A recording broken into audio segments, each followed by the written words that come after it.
CNC, celebrating 20 years of distinction. This year, the Commission on Nurse Certification celebrates 20 years of administering the Clinical Nurse Leader Certification Examination. Since 2006, CNC has validated the expertise of CNLs. More than 10,326 CNLs have earned Certified CNL status. In celebration, CNC will mark this major milestone by hosting events throughout the year, starting with CNL Certification Information Sessions.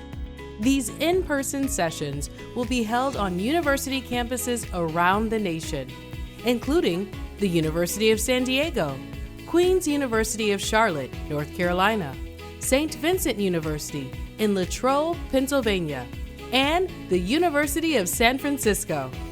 Also, on March 19th, CNC and the CNL community will celebrate Certified CNL Day. This national observance pays tribute to certified CNLs and recognizes the valuable impact that CNLs have on the healthcare delivery system. Of course, the celebration would not be complete without a review of CNC's exciting 20-year history. Stay tuned for the release of CNC's anniversary video. Join us for the celebration. For information on Certified CNL Day, go to discovercnls.org/CNL-Day.